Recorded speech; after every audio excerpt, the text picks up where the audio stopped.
اعوذ باللہ من الشیطان الرجیم بسم اللہ الرحمن الرحیم۔ قندیل یوٹیوب چینل دیکھنے والے ناظرین کی خدمت میں آداب عرض ہے۔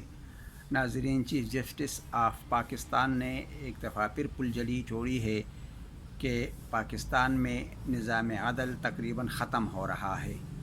ناظرین، ایک چیز تب ختم ہوتی ہے جب اس کا وجود ہو۔ پاکستان میں کبھی قانون، آئین، انصاف کا وجود ہی نہیں رہا ہے، تو اس کے خاتمے سے ہمیں چیف جسٹس آف پاکستان کیسے متنبہ کر رہے ہیں۔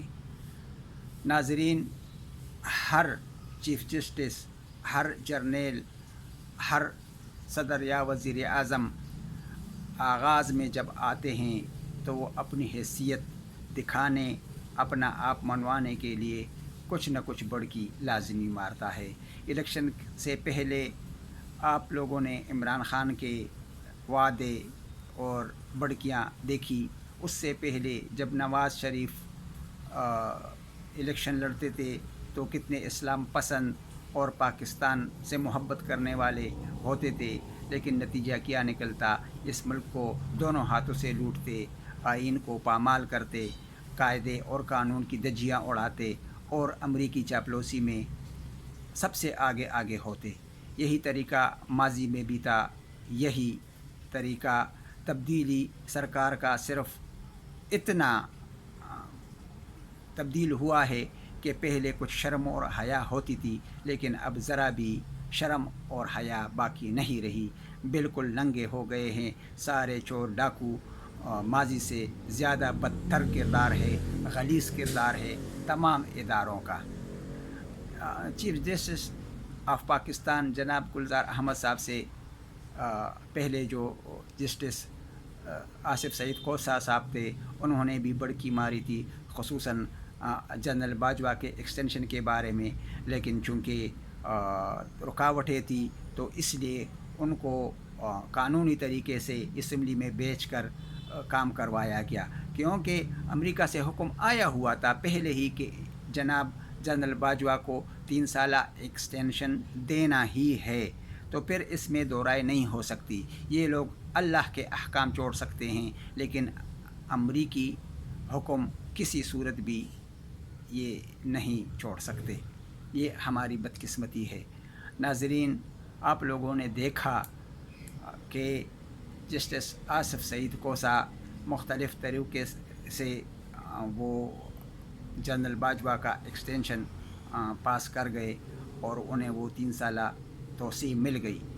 ابھی کھیل گلزار احمد صاحب کے کورٹ میں ہیں، لیکن جیسے ہی یہ لوگ حکومت مخالف بیان داغ دیتے ہیں تو حکومت کے چاپلوس ان کی سارے کرتوت نواز کے ساتھ جوڑتے ہیں کہ یہ اسی دورانیے کے سارے لائے گئے ہیں۔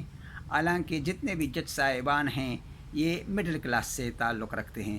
مڈل کلاس والوں کی یہ بدقسمتی رہی ہے کہ اپر کلاس انہیں قبول نہیں کرتے اور لوئر کلاس ان پر اعتماد نہیں کرتے۔ یہ بیچ میں لٹکتے رہتے ہیں۔ یہی حال ججوں کا، چیف جسٹسوں کا رہا ہے۔ یہ بیچ میں لٹکتے رہتے ہیں بیچارے۔ اپر کلاس وہ اعلیٰ کلاس ہے ہمارے معاشرے کا کہ یہ ہم سے انتہائی نفرت کرتے ہیں اور ہم لوگوں کو انسانوں میں گنتے ہی نہیں ہے۔ ایک تو ان کی اپنی انگریز نوازی کا اثر ہے جو نسل در نسل ان میں چلا آ رہا ہے۔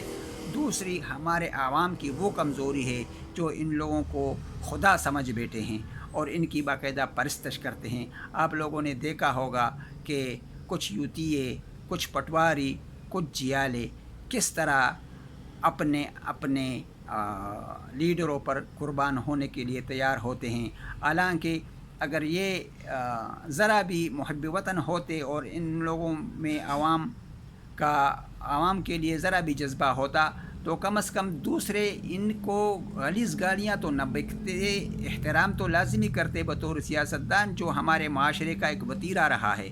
لیکن چونکہ ہم جانتے ہیں کہ یہ پٹواری چور ہے، پٹواری والے جانتے ہیں کہ ان کا لیڈر چور ہے، اور میں جانتا ہوں کہ سارے کے سارے لیڈر چور ہیں، تو میں تو اپنے زاویے سے سوچوں گا، کیونکہ مجھے کسی سے ذرا بھی مفاد نہیں ہے۔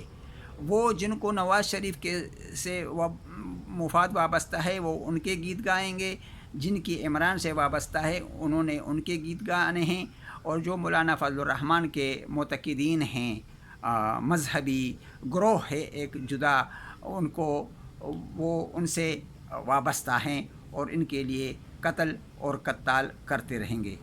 تو ناظرین، آپ لوگوں کو بتانا صرف یہ ہے کہ کب تک ہمارے ساتھ یہ ہمارے لیڈر، ہمارے مقتدرہ قوتیں، ہمارے منصف، ہمارے جرنلسٹ، دانشور ہمارے جذبات کے ساتھ کھیلتے رہیں گے، یہ سلسلہ آخر کب تک چلتا رہے گا؟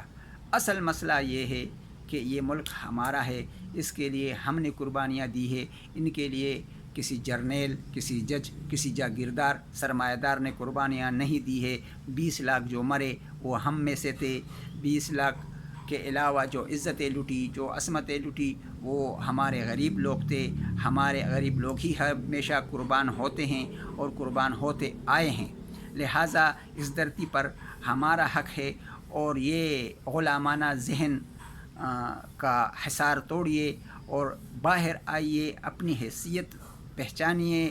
جس طرح الیکشن کے دور میں یہ لوگ آپ لوگوں کے گھر میں آتے ہیں کیونکہ ان کو ضرورت ہوتی ہے، اسی طرح آپ لوگ اگر اپنی حیثیت منواتے ہیں تو یہ لوگ اسمبلی سے باہر بھی پھینکے جا سکتے ہیں۔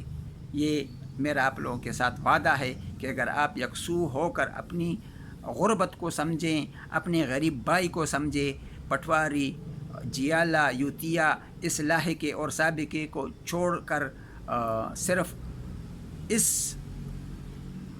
بات کو ماٹو بنا لیں کہ یہ ملک ہمارا ہے، اس پر ہمارا حق ہے، ہم کسی جرنیل، کسی سیاستدان، کسی جج، کسی دانشور کو یہ حق نہیں دیتے کہ وہ ہمارے اس پیارے ملک کو امریکی مفادات کے لیے استعمال کریں، اور وہ جو چاہیں وہ اس ملک میں لاگو ہو۔ یہ سلسلہ اب ختم ہونا چاہیے۔ 72 سال ہو گئے، اگر 72 سال میں آپ لوگ جوان نہیں ہوئے تو آپ مرتے دم تک جوان نہیں ہو سکتے۔ اس ملک کا انجام انتہائی خطرناک آنے والا ہے، اور اس سے پہلے کہ یہ بکھر جائے اس کو اپنے قبضے میں لے کر طاغوتی قوتوں سے بچائیے۔ والسلام۔